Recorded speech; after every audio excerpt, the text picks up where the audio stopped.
Hello all! So this video I'm creating a map for Elmmora. I've basically decided I'm going to need a map going forward. There's lots of people moving about, there's lots of stuff going on.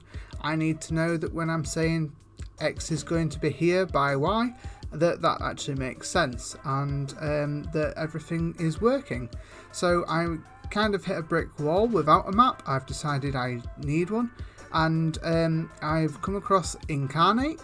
Inkarnate allows you to create maps for Dungeons and Dragons and fantasy novels. I've come to give it a bit of a go. It's a bit of a Noobtorial. I'm quite new to it myself, but you can see that there's quite a lot of different types of maps that you can have. So I'll kind of talk through it basically and go through my thought process while I'm creating my map. I have created a map, but just to show you, it's nothing major. It's just, it was a sample to make sure that I could kind of, and give me an idea of what I can do. I've not done much for this at all, so I'm going to kind of go in it fairly brand new.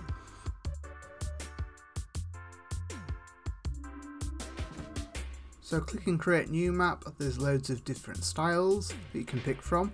In the end, I decided to go with parchment. I'm not sure if that was the right choice, but I like the tea stained style, so that's the choice that I went with.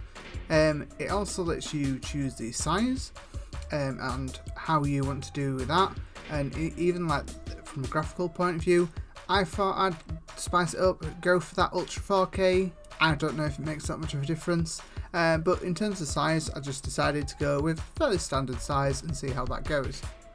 So word of warning, I don't actually know what I'm doing. For the most part, I used it and it was actually a couple of months ago. I'm kind of learning this as well. It's a bit of a Noobtorial.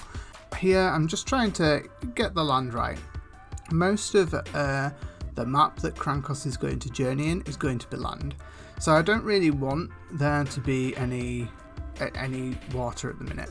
So I'm just trying to I'm playing with like the grids and playing with the brush just to kind of get the map how I want it.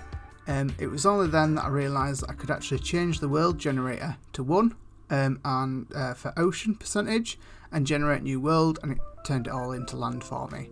Ultimately, a lot of this I will be just playing around with stuff. I've not worked out at this stage that pressing space will allow me to drag and zoom a lot easier, so I'm kind of zooming in and out of a lot of things.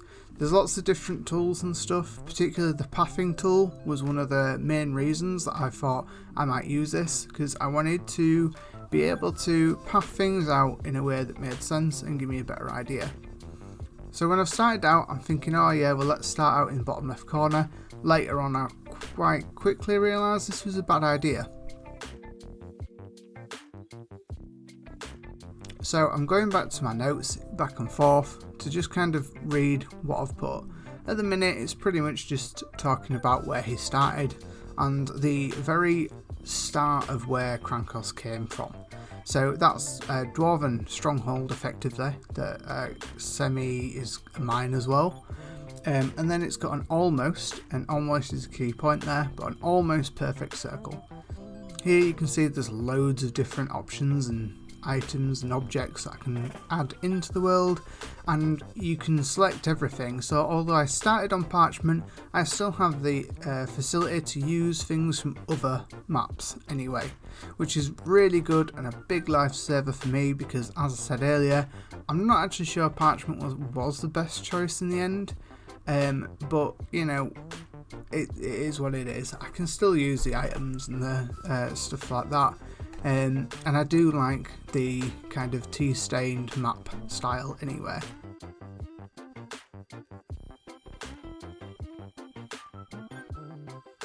So at the minute I'm just kind of looking to see if there's like a mountain or a dwarven stronghold that will work. I've kind of already seen one further up and I'm about to go to it now. And it's just there. So with the object that I've picked for the Krankos' base, the door is actually on the wrong side. You can also change the texture of it to try and blend better with the map that you do have. So I've tried playing with those styles, and then I've tried flipping it and rotating it, seeing if I could get the door on the right side. Unfortunately I couldn't, but that's fine, it's a good starting point regardless.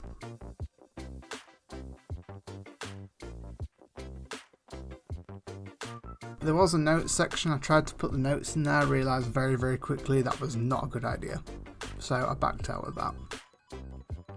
Next thing that was notable is the craters and cracks and trees. So I need to work out the perimeter around that mountain next and basically just start filling that in. So as you can see, there's all kinds of different trees. Here I'm just going to go for a pine tree. They actually have different styles, and there's a lot of easier things that I'm going to realise later. But for now, I'm just kind of putting the small forest that Nibbles is in. And you can see already there's lots of trees there. I mean, I suppose 25, considering the end number isn't really that many, but it seemed quite a lot. You can kind of highlight and select stuff, drag it about as you need to, so if I needed to move this later, that's fine. Spoiler, I do. So now at the minute I'm just trying to fill in now, because it's meant to be like charred around the mountain. So I'm thinking, right, okay, let's get it all charred up and just kind of make it look like it's burnt basically, and it's been burnt. Because that's what's so unusual about this little forest in it. You know, it's a distance from the rest of the trees, and you know, I kind of need to make that very clear. So I'm just using a brush tool just to give it that charred look around the mountain.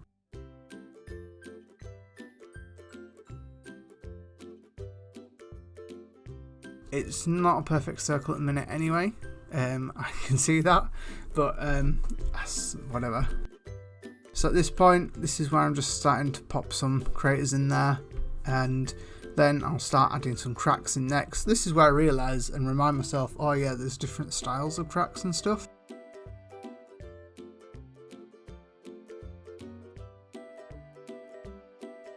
So you'll see it there where I'll put the second one in, and then suddenly it changes to a different crack.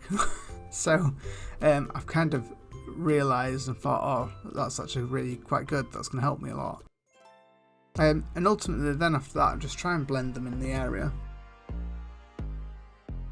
Again, it was quite an easy start off at this point. I just kept going back to the notes, but to be fair, you know, when it comes to the first, you know, really chapter of the Grand Course, there's a lot of places, but you know, for the first few pages it's pretty standard.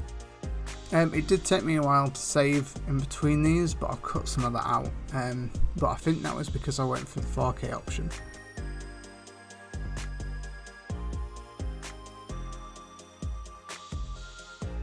So as you can see, I'm just going through each one. You can change the blend mode and add a shadow, so I'm doing that to kind of make them feel a bit different and feel as though they're actually part of the burnt landscape.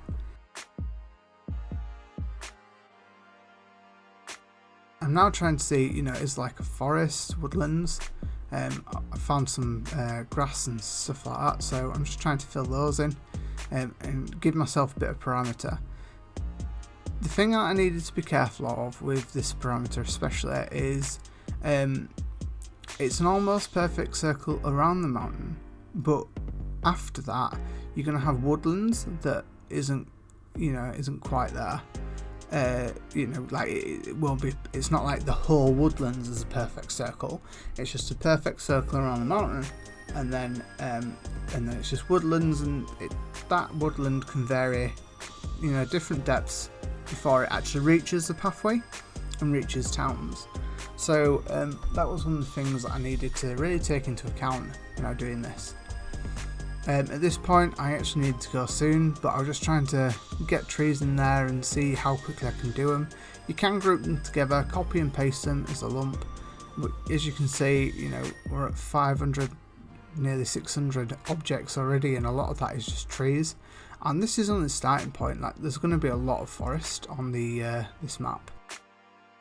So I'm particularly getting concerned at this point. I'm very much thinking to myself, I need to, it's going to take a long time to put them in, and there's going to be a lot of objects, more than what I think there should be.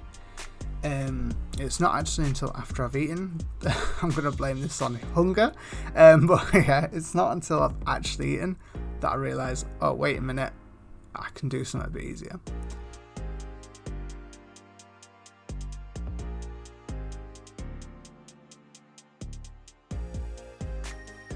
This is where I can tell 100% I do not know to hold space to zoom in and out at this point.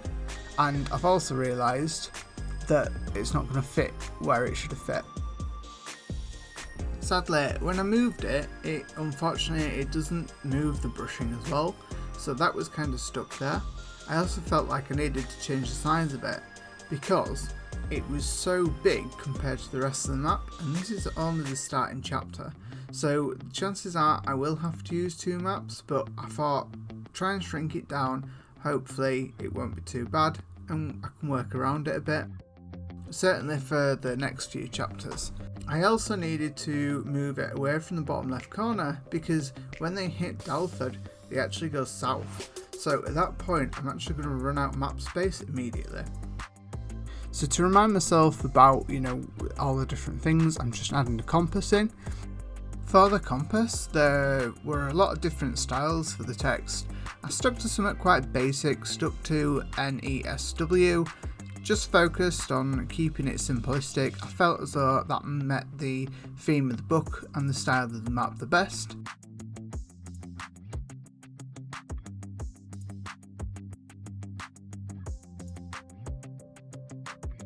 At this point, definitely, I was really hungry. So I was just kind of like, well, let's get the basics out of the way.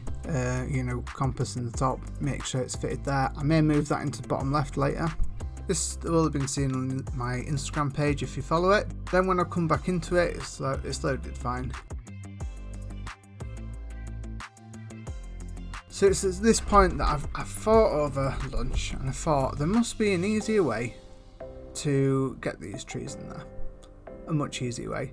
I do know about space by this point. Holding space allows me to pan and zoom a lot easier. Selecting all styles is also cool. I did that accidentally, but it actually shows you all the various different styles of everything in one. So whereas before that palm tree was just a palm tree and it had a little 7 in brackets, now that all those different versions of the palm tree show. So immediately I'm kind of looking and thinking to myself, how can I do this to save myself some time? Just going back into it and clicking on stuff, trying to look to see, is there something that will allow me to group them together? Can I group them together? And what can I do, basically? I think I've accidentally locked a tree. I don't realise that I've locked that tree until a lot later. It actually drives me a little insane for the short time that it's there. Again, I'm still doing the same thing.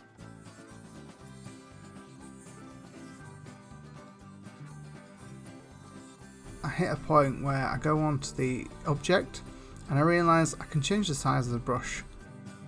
So there's density and radius, and this is where I'm clicking on now. And if you change them, it gives you more trees. And density is how many trees in that cluster. So then I'm right, okay, well in that case, let's delete a bunch of trees. I don't know why I rotated them. I think I was just trying something out. I've decided I need to make everything smaller anyway, so I'm clumping stuff together a bit more, giving it a bit of a tight squeeze, and just basically getting this radius in.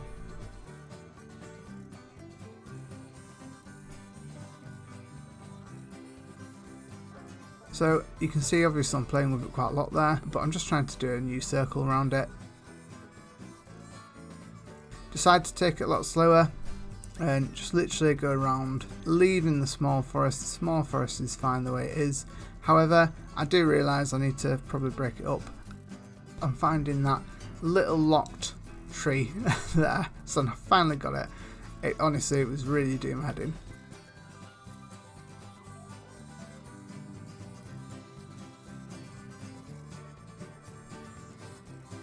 Going back in, I go behind the little small tree and decide to take some of the trees out around the back of it, just to kind of give it a bit of space from the rest of the woodlands. I mean, there's meant to be about 2 miles, I think, from the that small forest to just the woodlands behind. I'm not going to spend much more time on it. I'm going to start focusing on other things. So first town should be a fairly simple one, and I'm just going to do that as Bewick. And this is where the first villagers that encounter Krankos come from, and where a lot of the problems originate from in the book in general. You know, there's lots of people there that don't particularly like Elmforge at all, and Krankos being an Elmforge in their territory and his retaliation they really didn't like.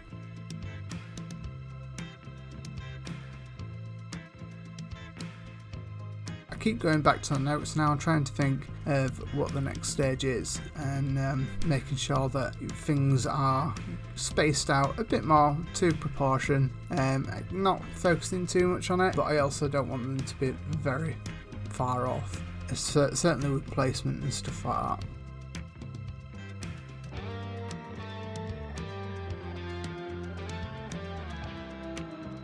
Going through the forest I think was meant to be like 5 miles. And then 2 miles to get from the small woodland, from small forest to the large woodlands, and then that large woodlands is meant to be about 5 miles, but it doesn't mention anything after that. So I was like, right, so in other words, Bewick needs to be at like basically right next to this woodland.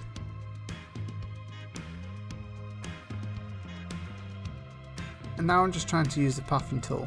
What I hoped for the pathing tool, based on the way it looks, is that I could have one point and another point and basically kind of join them together, and then it'd make a really neat path.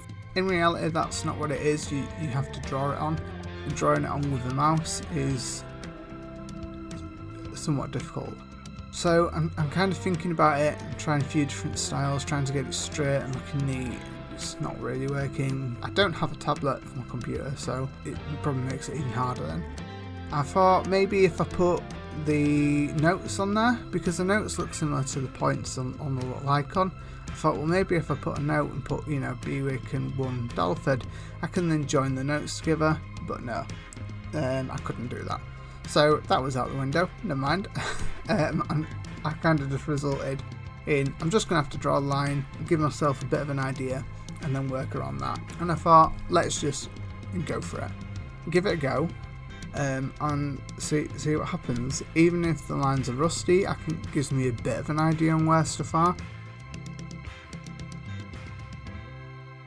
The third pathway is going to be at Narosa House. Narosa House is not mentioned in the story or in the book, but what I realised is I needed to find reasons and logical connections on why the characters like Kurtmar and Nadir and Poltak, why they're even in the area without including magic.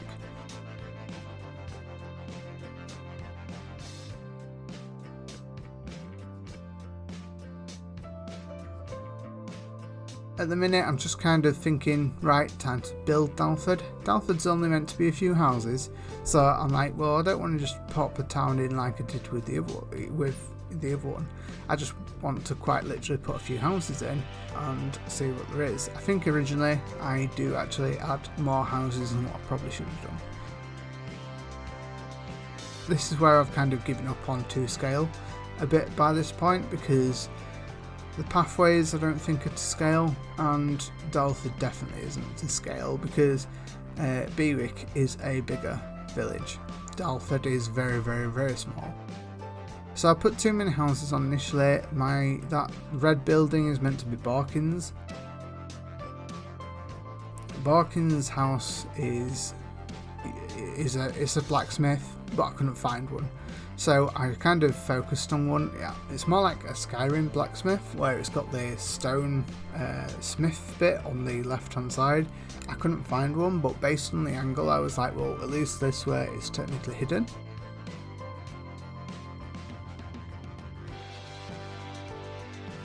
So then looking at my notes, I'm just trying to kind of work out where to go next and what to do, because this is where it's getting to the more complicated calculations.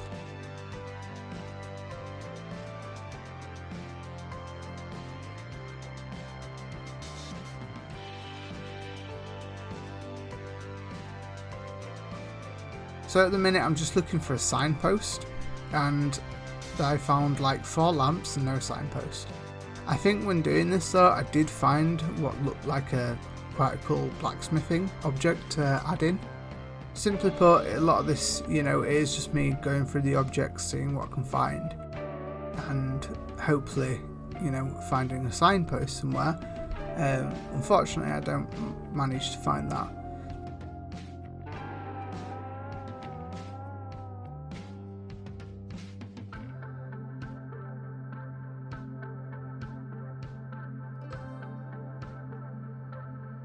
So now I've found the blacksmith. I'm just trying to kind of blend it in and make it so it's behind the house, but it's not.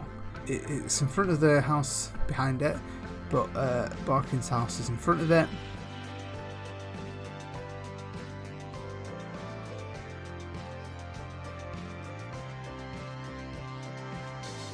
So again, I'm just looking for my signpost again. I'm just pointing out the lanterns that I'm finding because I just found it. Thought it was a bit. I was quite surprised I didn't find a signpost, if I'm being honest. But it's one of the things that Krankos comes towards, is a signpost in the road. So I just wanted to put that in there, but I couldn't find one. It's not really that big of a deal in the grand scheme of it. When I've been doing these calculations, I've thought about who's going where and at what times. So, you've got quite a lot of people moving about along these roads. It wasn't easy because I've basically had to have out of book events, is basically what I'm calling them. So Nerosa House is from that, working out, what Nerosa House is. And this is just basically Poltak. It's his family's house where his daughter is, basically. And that's where him, Kurtmar and Nadia will be staying. It puts them in the area, and basically Kurtmar's kind of gone to back him up. So the whole idea then is Poltak's going to be right, well, I want to go see my daughter, but his family isn't particularly nice, and as a result, he's asked for Kurtmar's help, or just support, emotional support. Kurtmar's agreed, said, hey Nadia, you want to come too? Will that, give us a bit of a break? Kurtmar at this point in time, his whole mission, one of the primary things, is to stop a civil war. Krankos basically causes that to happen in a roundabout way, and this is where Kurtmar is actually there not for work at all. He just gets caught up in it.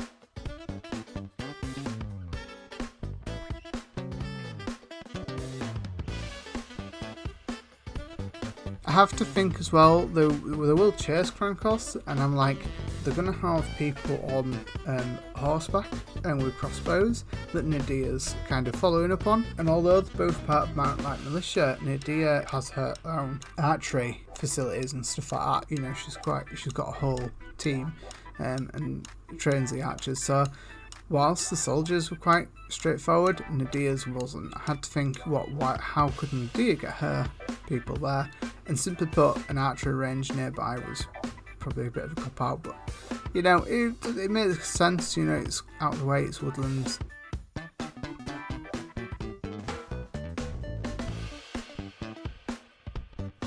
This was where I realised I needed the map the most, because that big red bit, that's my incorrect calculations, because I said Krankos would run for 1 mile, walk for 0.5, and then run for a few more miles, and then everyone behind him would only just catch up to him.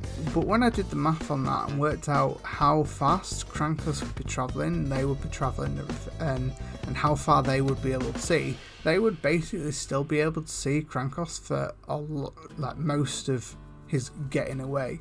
So I had to increase that distance.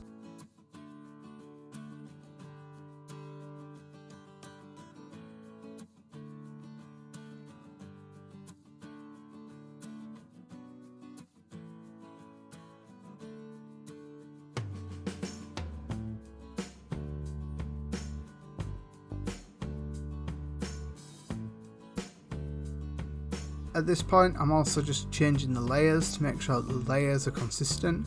For some of them, cropping these trees back, cutting them back, because when Krankos leaves the forest, he does not walk through 5 miles of woodlands. Bear in mind, I have not put trees that are 5 miles deep at the minute, and this is where I'm probably going to have to re-look at some of it at some point if I want it to scale.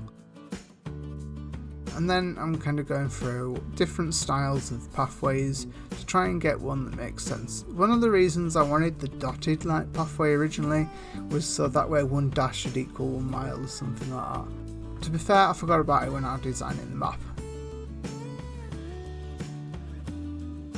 There's going to be lots more trees around here, you know, where that pathway is that Krankos comes from, you know, that's not the only forest.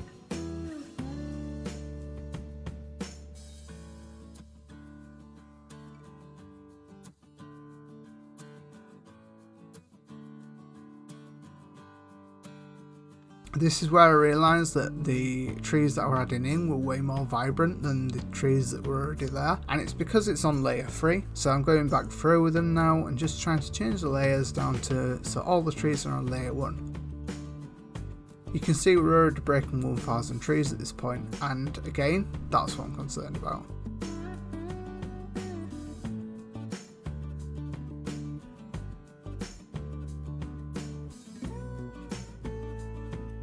So I'm adding a few more trees. I think it's like 1,200 by the end of it. Yeah, 1,292 items. And bear in mind, this is only the start of this map. Like, there's going to be a lot more. I'm probably going to have to split it down onto 2 different maps in the end.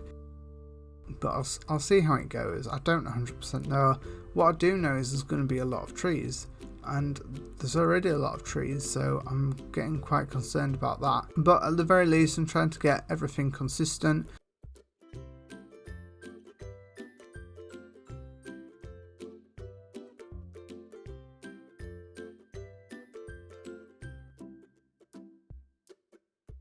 So I've decided probably what's better is making a thick pathway and making it look like an actual pathway rather than a dash. And to be fair, it does give a better look to the map. It's still not going to help me in terms of distancing, but I'm doing the math separately anyway, so all I'll have to remind myself is this is not to scale.